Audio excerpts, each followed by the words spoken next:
how's everybody doing today? We're gonna make a smoked salmon, and we're gonna go through the curing process, and then after the curing process, we're actually gonna make this smoked salmon using a sous vide and then a smoke gun. So this is fairly simple. What I did is first of all, I bought this really nice piece of coho salmon, and coho is pretty fatty, which is great.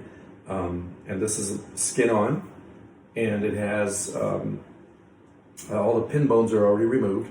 So if you want to make sure there's nothing in there, you literally run your finger along the sides and you'll feel the bone if it's there. Although if the bones are there, it's probably better to wait to take the bones out until after it's been cured. It comes out much easier and it doesn't break up the meat. And we have to be pretty gentle with it, otherwise you're going to have pieces literally falling off. So what we're going to do is we're going to do a pretty simple cure. We have brown sugar, and there's a cup of brown sugar.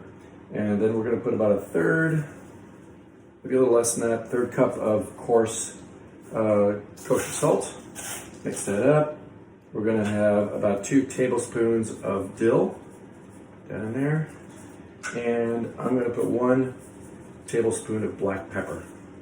And that's going to be our cure. And you know, as far as flavoring on these kind of things, I like to keep more sugar, a little more salt than that, and the salt comes out a little too strong for me, and I'm not a big salt fan. So I'm going to go ahead and mix it up really nicely. And there we go. Smells pretty good. You're going to want to pack the thicker parts heavier than the thinner parts, because otherwise you'll dry out if you put the same amount, you'll dry out the thin part right here. And we're going to use this this chunk over here because I'm going to make this into a pasta dish with a whiskey sauce, and we'll show you how to do that later on. Right now we're going to get that all nice and packed and really put a ton of it on the thick side, and that'll firm it up and get all of the moisture out of it and really impart some amazing flavors. There we go. I might as well use it all. What the heck? There you go. Put one on. And I'm going to transfer this into a rack. Pack it in. And use what's left over. There you go. Just like that. Alright, now we're going to pick this guy up. And we're going to transfer it to the rack. And then we're going to refrigerate this for, about 6 hours. The longer you leave it in, the more it's going to dry out. I like 6 hours, is about right for what we're doing. Anyway, that's it. So we will see you in a while after this. Well, 6 hours later. I might wait till tomorrow morning. But anyway, we're going to start part 2 tomorrow. Okay, we're back. We just pulled this out of the refrigerator. It's been sitting in there for longer than 6 hours, probably around 8 hours now. So you can see how firm it is. And of course, you can also see, all the moisture that's come out of the salmon right now. And so it's just going to be perfect. Now what we're going to do is we're going to take it over to the sink and get it all cleaned up. We're going to rub everything clean. Okay, so we have it in the sink. We're going to turn on some nice cold water here. Cold. And we're going to take the salmon and just drop it in and get it cleaned. Just be gentle. Make sure to get all of it off. Get all the rub off. Just make sure that when you're, picking it up, that you don't break the meat, because it's going to be kind of difficult to work with it later if it's falling apart. And every time you bend it, you're actually tearing it. So just keep it very flat. So give it a nice rub, just like this. And that's good. And then what we're going to do,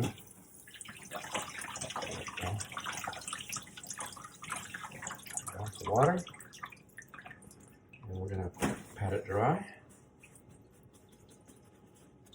Get all the water out of it, because right now what we're going to do is we're going to put it in a sous vide bath. Take it over here. Okay, now that we have it all cleaned up, what we're going to do is we're going to go ahead and cut it right in half so it could fit in our little sous vide bath. Get a nice sharp knife, and we're gonna go make it the size of the bag. You could use a cryovac vacuum seal, but this works just as well. And let's see if we got through the skin. There you go. So we got the circulator all warmed up to 113 degrees. There we go.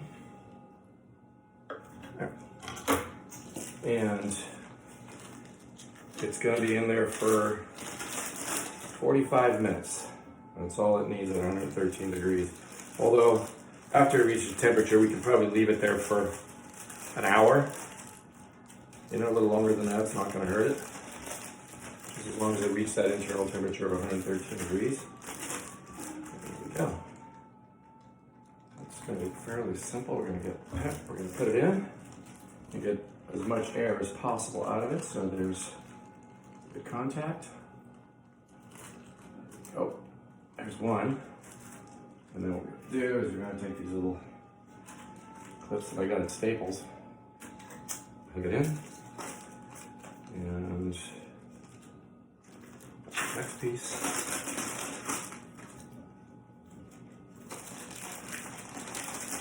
Look at that, perfect fit. And we're going to go ahead and get that displacement there going, all the air out, and that is it for about the next hour. The next step in making this smoked salmon is going to be smoking. So the next step is going to be smoking. And there you go. We're ready for the next step for our smoked salmon. We're going to take this out of this water bath. It's been in here for a little less than an hour, 113 degrees. And we're going to do a quick cool down, and that'll be the next step. There you go. And you know what? Let's turn around this one a bit better. There you go. There. And the next step will be the smoking process.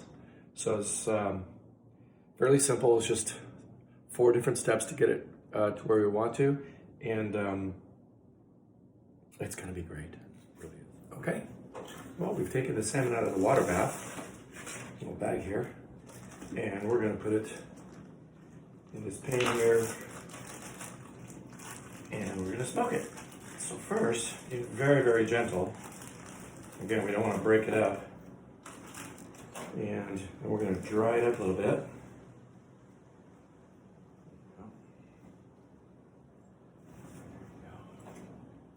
And then, let's see, the skin should come out pretty easily.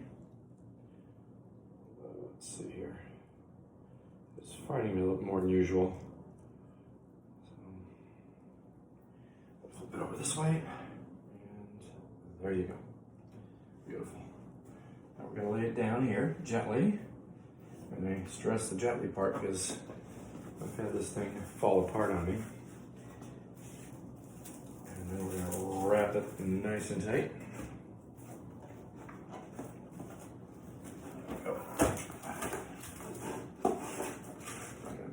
This way once. And we're doing this so the smoke doesn't escape after we put it into the pan. There we go. One more time. Actually, a pretty good seal. And we're going to use this smoke gun here. I'll throw away our skin. And we're going to make a little bit of a hole here. Grab a knife. And we're going to make just a small enough hole so the smoker will fit in there. And then we're going to turn it on low and light it up.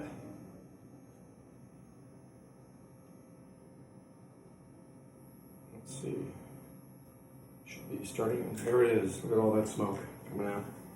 So we're just going to put it in there. We're using mesquite today. And, you know, I've done different woods. I've done apple wood and I've done hickory. And so we're going to see how it works with the mesquite. But it's smoking very nicely. It doesn't take very much, honestly. While we're doing that, we're going to make a little plug for it so the smoke doesn't escape. And so filling up our kitchen full of smoke. Get it on high here. Look at that. I want to get as much as I can in there. I don't know if you could see, it just looks like Linden fog. There we go. And that should be plenty. Go ahead, plug it up, and that's it. Gotta put it in the refrigerator, let it sit around for a few hours, and it should have picked up all the smoke flavor and it'll be ready to go.